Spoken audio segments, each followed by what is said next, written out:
Calling all video production wizards. What the heck's going on with my green screen today? What the heck do I do to make this video quality better? I know podcasts, but I don't understand the video that well. And my conversation with Sara is incredible, so I'm posting this in its entirety. But I wanted to bring to attention, if you're watching this video, that clearly things are going crazy. So hey, that's all I want to say. Get in touch with me, enjoy the podcast, and we'll talk soon.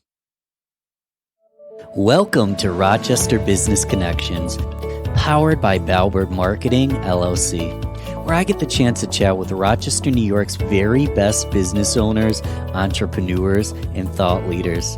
I am your host, Ben Albert. Don't forget to subscribe, and remember, we don't do advertisements. My fee for this show is simple. If you gain value from the episode, personally share with a friend and explain your favorite part. Let's get started. Hello and welcome everyone to Rochester Business Connections. We are live with Sara Rosenfeld of Dawnbreaker Consulting.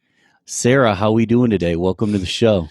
Good, Ben. Thanks for the welcome. Just want to add a little caveat. If you see me doing something like this, it's because I'm throwing a toy to my puppy. I love it. The little one. You got a baby, right? Yeah, she's 4 months. Got it. Caveat on my end, the green screen's been acting weird, so if I lose my face, I'm all right. Yeah, Sara ultimately is a new consulting in Rochester. Well, just started your own business as founder and CEO, but have been doing this for quite a while. Tell us a little bit about exactly what you do in your practice. Sure. So Dawnbreaker Consulting started in January of 2019. I basically am a fixer. So my background is in urban education. 7 years as a teacher, 7 years as an administrator, and in going through that experience, I realized that people don't really listen to you when you're in a system, right? As far as advising them on what needs to change in order to optimize student learning, teacher professional development, et cetera, et cetera. So I decided to start my own consulting firm, following in the footsteps of my father, who also runs a consulting firm, the Office of Innovation, 693 East Ave. And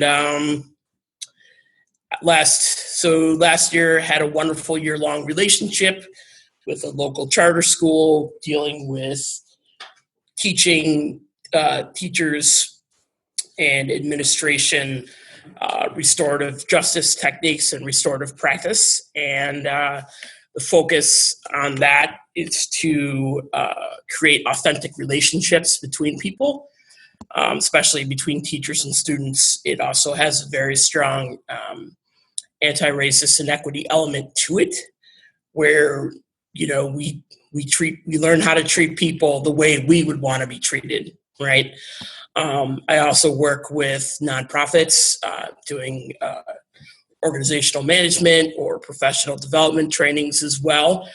And I'll do work with for-profits as well. The main thing I think that makes me different from a lot of other consultants is that when I agree to work with a client, it's a professional relationship. So I don't dip in, do a 4-hour training, get my check, and take off, right? I work with that school or that nonprofit for 6 months to a year to ensure that the practices that they're learning are implemented correctly, right? So there's tons of room in what I do for feedback, tons of room for growth and adjustments, right? And tons of room for data collection to ultimately prove that what we're doing works. That's huge. I believe that, practice and accountability are both very important things. So it sounds like you're not just going in for a few hour training, collecting the paycheck and leaving. You're making sure you show up, that people are held accountable. Look at me losing my face. You see that? Yeah. People are held accountable, and that ultimately they get value from you being there, helping them practice. And um, your why is obviously big. The reason behind you doing it. It's something that you need to be passionate about to get into the field in the first place.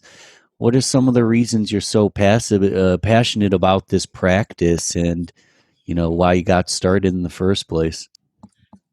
Sure. A lot of my passion or baseline operational mantra, comes from I was adopted into an interracial family as a child. Mhm. And so my entire life, I just turned 49 last Friday, has been steeped in equity work, in anti-racist work, in developing morals and values that spread peace and kindness and equity. And of course, I brought that into the workplace.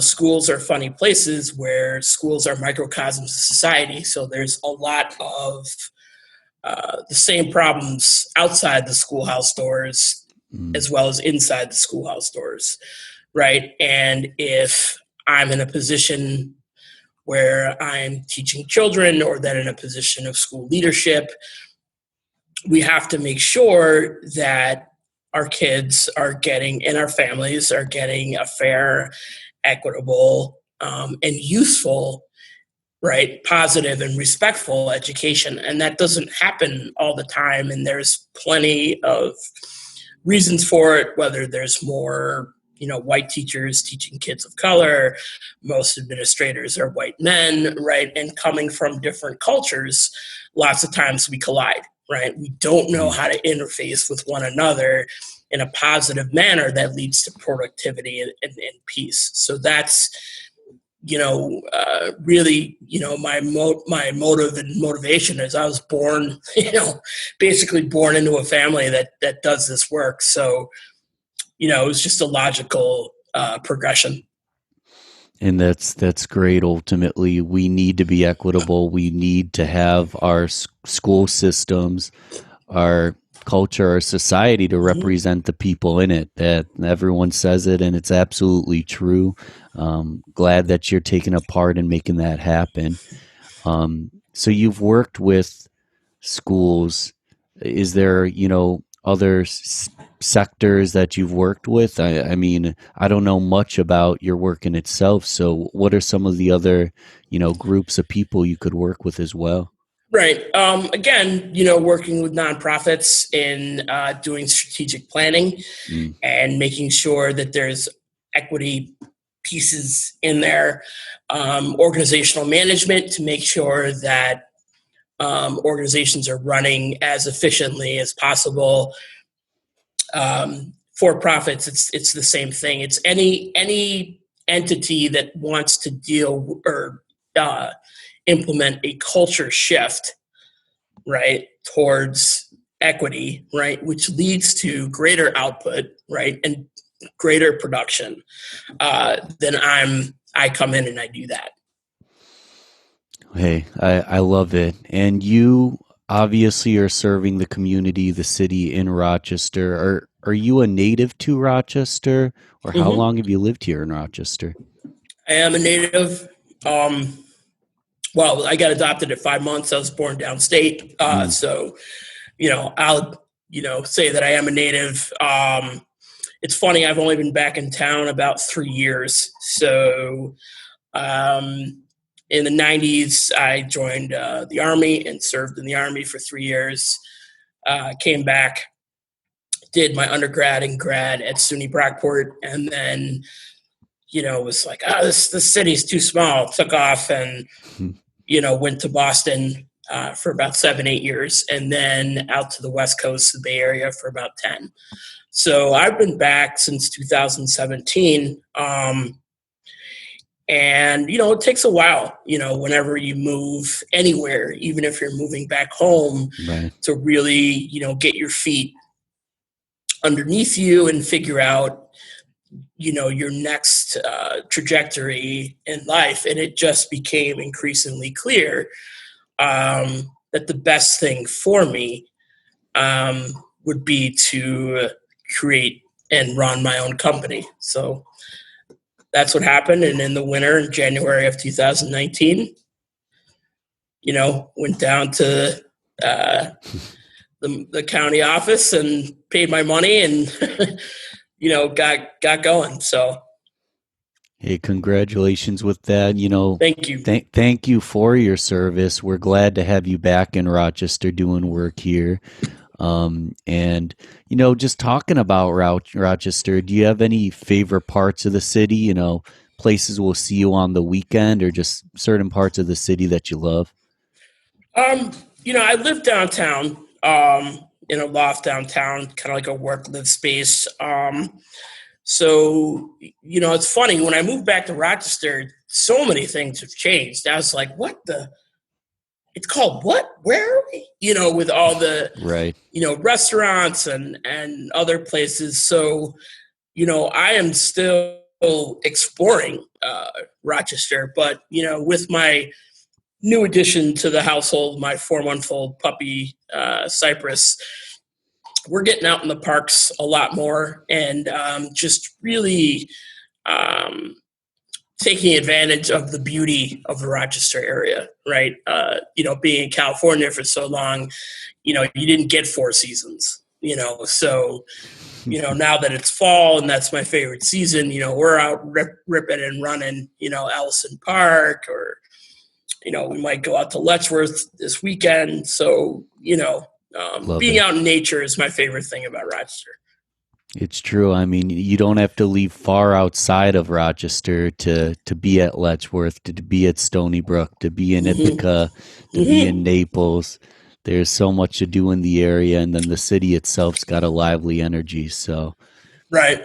And it reminds me of the Bay Area, where you could take off, and be in nature in a very short, amount of time. So.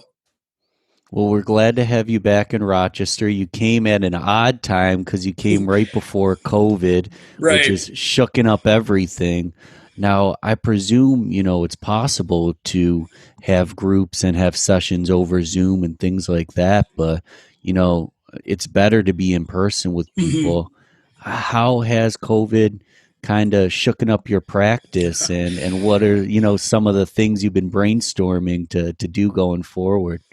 It's definitely press the pause button on contracts that I've had or that I have, or negotiations that were, in the pipe. So really, it's like a wait and see. I really don't expect to be up and running at 100%, until a vaccine comes out. And that's just something you have to accept, as a business owner.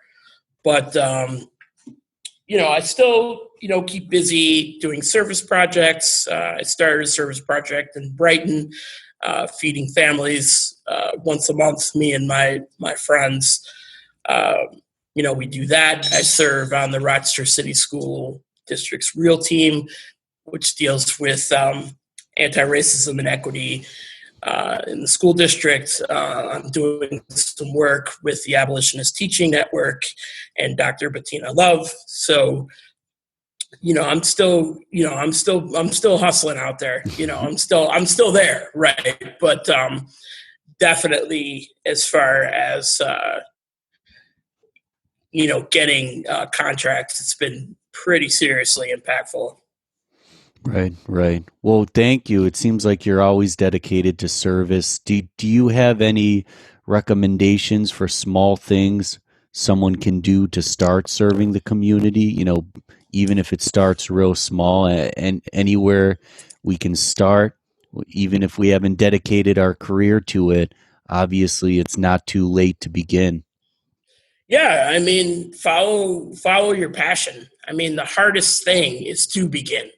Right. Mhm. That's the hardest thing. And that was the hardest thing for me in starting my own Right. business. It's like, should I not? Should I not? Right. And when I did, right, just emotionally, physically, intellectually, right, felt so much better. So, find something that you're passionate about or that you're interested in, right? The internet is an awesome, place for information and get started, right? You don't have to come into something as an expert. I think you have to be open to learning and use one of the principles that I use in my practice in my business called agape, and that's service through love, right? Mm. So it's not that hard. You just have to do it step by step. I love it. Service through love. Mm-hmm. I want to move into the rapid fire round where it's simple. Just ask, either or questions, short questions to ultimately get to know Sarah a little bit better and just, have a little bit of fun. So, you ready for the rapid fire round? Mm-hmm. So, preferences, coffee or tea? As I've aged, coffee. How about dogs or cats? Oh, dogs. Favorite season of the year? Fall. Favorite social media platform to find you on? Ooh, Facebook. Facebook. How about favorite ice cream flavor? Chocolate. Ebooks or hardcover books? Hardcover. I'm old school. Lastly, the most divisive one, iOS or Android? Oh, Android. I've been getting a lot of iOSs lately. They're passionate. Wow. They're Yeah, passionate about their iOS. I know. Everybody has their thing. I've always been Android, but I've never had an iPhone, so I can't really judge. I'm not sure. Yeah, I had an iPhone for a while, and it wasn't doing it for me. So Now, what should people do to keep in touch with you? How do they follow you? How do they get in touch? sure. So I'm on LinkedIn. Just look up Sarah Rosenfeld, and it's Sarah with no H. Or you can look at my website, which is www.dawnbreakerconsulting.com, and that has a messaging place on there where you could send me an email. Hey, you've already ultimately given us a lot of value. Everybody should reach out to Sarah. Is there one more tip or one more message you want to leave the audience just to kind of make their day and make it a better one? Sure. Believe in yourself. Step into your own power. And then once you start that, the way will become clear. I love it. Sarah, thanks for coming on. Sure, Ben. Thanks for listening to Rochester Business Connections. Don't forget to share this, rate, and comment on your favorite platform. You can also email me, ben@valbertmarketing.com. Let's connect soon. Until then, keep thriving, everyone.